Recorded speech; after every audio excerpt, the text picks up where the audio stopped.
Study IQ के ऑडिटोरियल कार्यक्रम में आपका स्वागत है। मैं हूं शिवानी।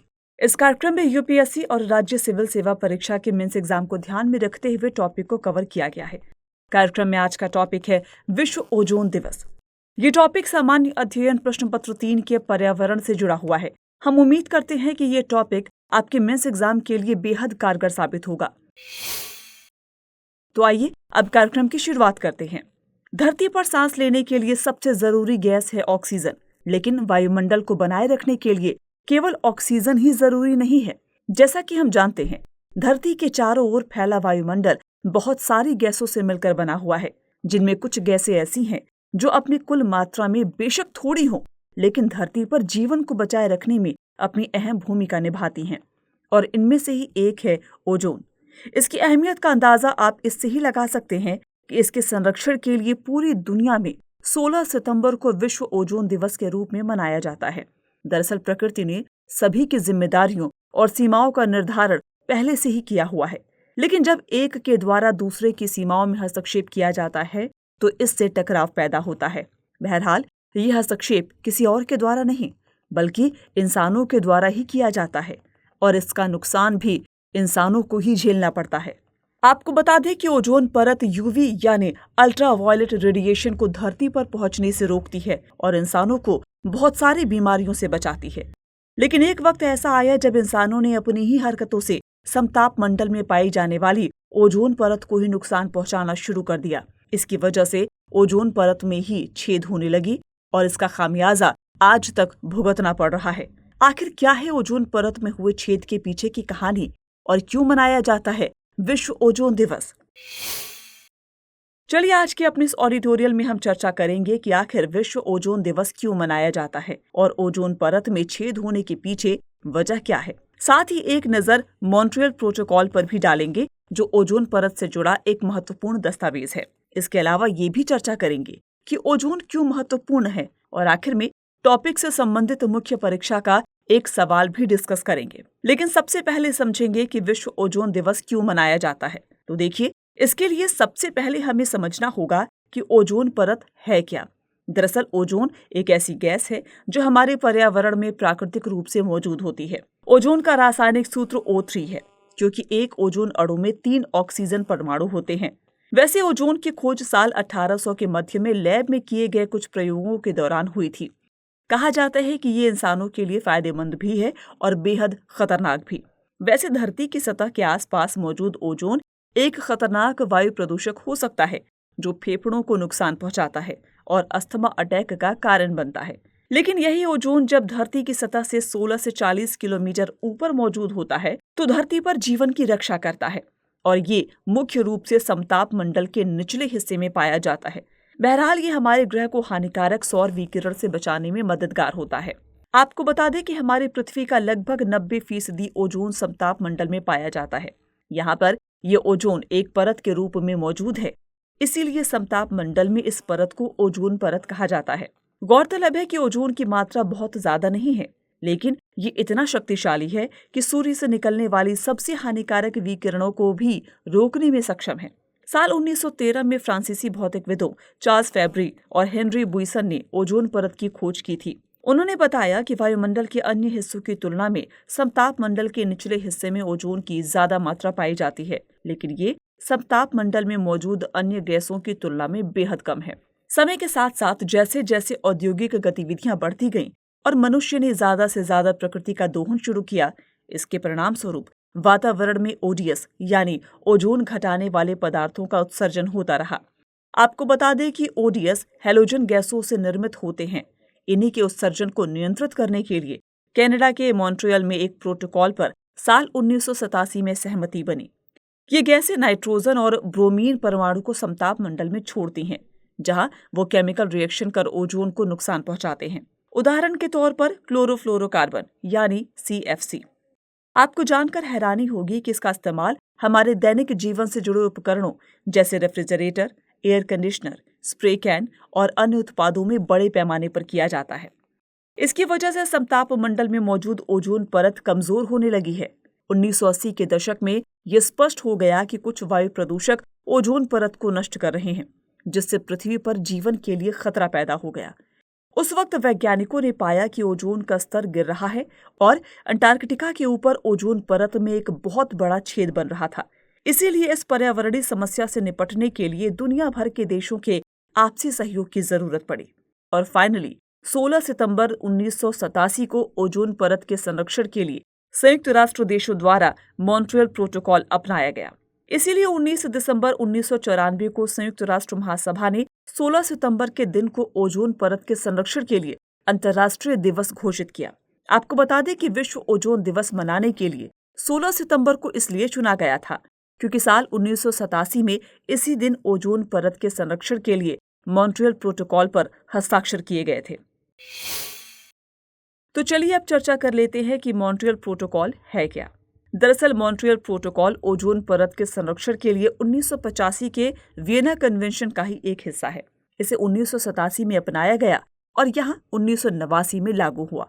इसका मकसद ओजोन परत को नष्ट करने वाले पदार्थों यानी ओडीएस की खपत और उत्पादन को सीमित करना है।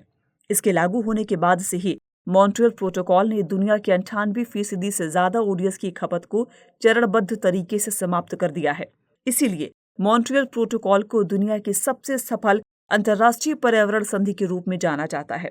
इसके अलावा इसे 197 पक्षकारों द्वारा अनुमोदित किया गया, जिससे ये दुनिया के हर देश द्वारा अनुमोदित होने वाली पहली संयुक्त राष्ट्र संधि बन गई थी। भारत भी जून 1992 से ही मॉन्ट्रियल प्रोटोकॉल का एक पक्षकार है।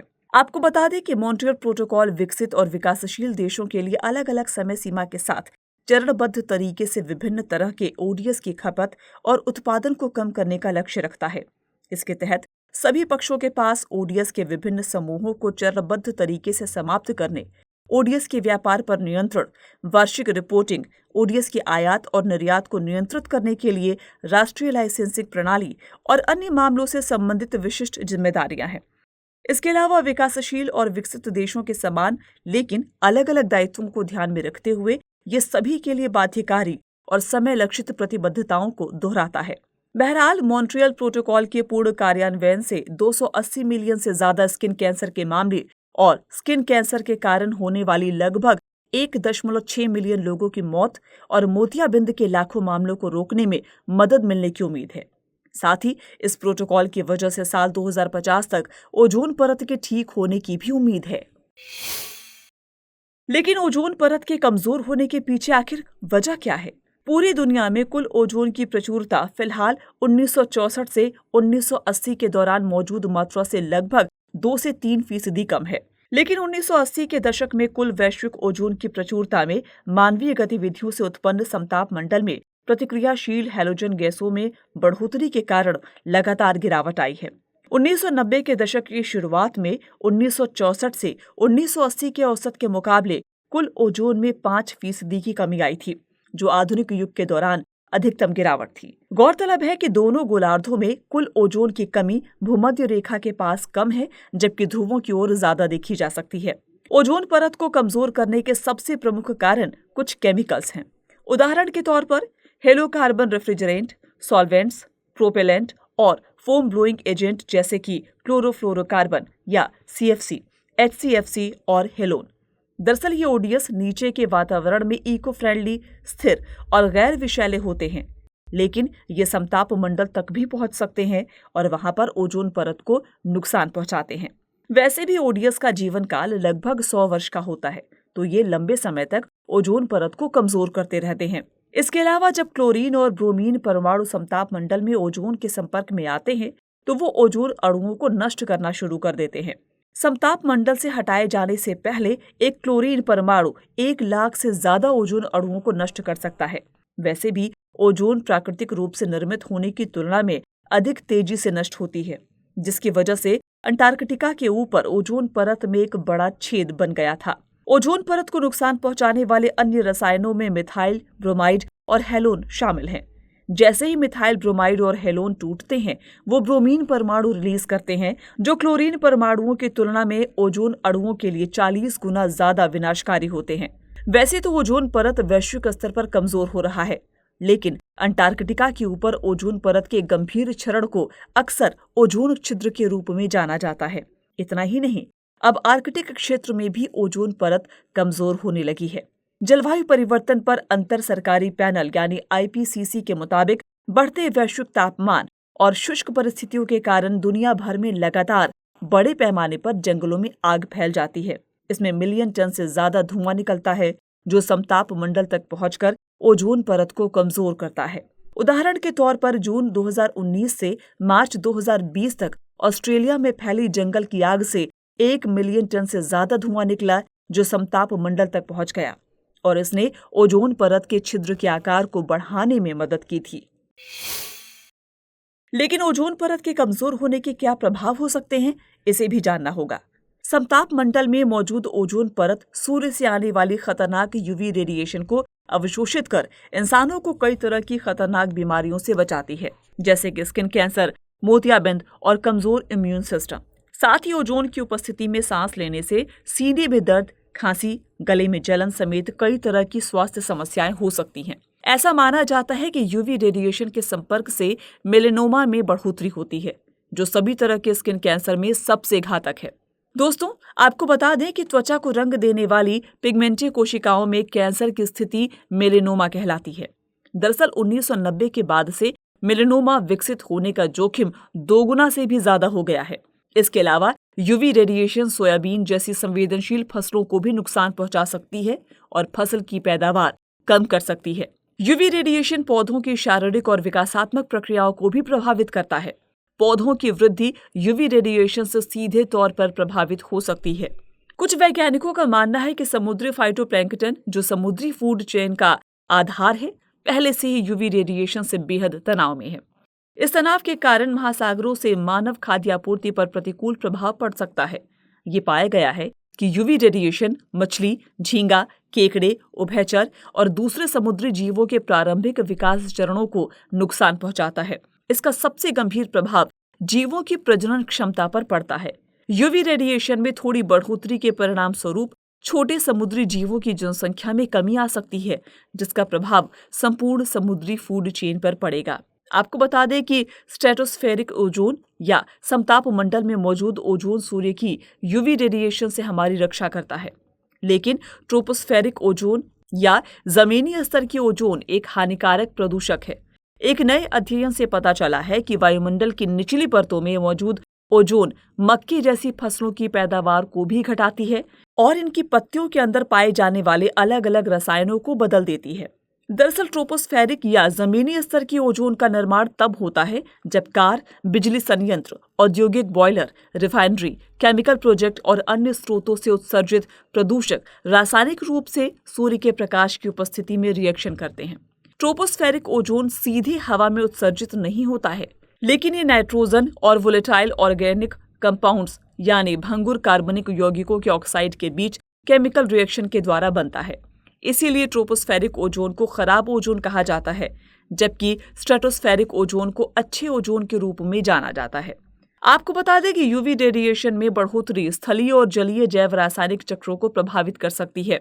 इस तरह ग्रीन हाउस और रासायनिक रूप से महत्वपूर्ण गैस जैसे कि carbon dioxide, carbon monoxide, carbonyl sulphide, ozone और संभवतः अन्य गैसों के स्रोतों और सिंक दोनों में बदलाव हो सकता है। जाहिर है, यह संभावित बदलाव इन गैसों की वायुमंडलीय सांद्रता को कम या बढ़ा सकता है, जो वायुमंडल के लिए और भी खतरनाक हो सकता है। इस तरह ओजोन परत का कमजोर होना बेहद खतरनाक साबित हो सकता है, जो न केवल इंसानों बल्कि जीव जंतु और पेड़ पौधों को भी बुरी तरह प्रभावित करता है। इसके लिए मॉन्ट्रियल प्रोटोकॉल और इसके संशोधनों को ईमानदारी पूर्वक क्रियान्वयन किया जाना चाहिए। लोगों को जागरूक करने की जरूरत है और इसके लिए पूरी दुनिया में विश्व ओजोन दिवस तो मनाया ही जाता है। इसके अलावा कुछ दूसरे कार्यक्रम भी शुरू किए जा सकते हैं। आपको बता दें कि भारत ने मार्च 2019 में इंडियन कूलिंग एक्शन प्लान यानी ICAP लॉन्च किया था, जिसका मकसद था कि अगले 20 सालों तक सभी क्षेत्रों में कूलिंग से जुड़ी मांग और ऊर्जा जरूरतों का आकलन किया जा सके।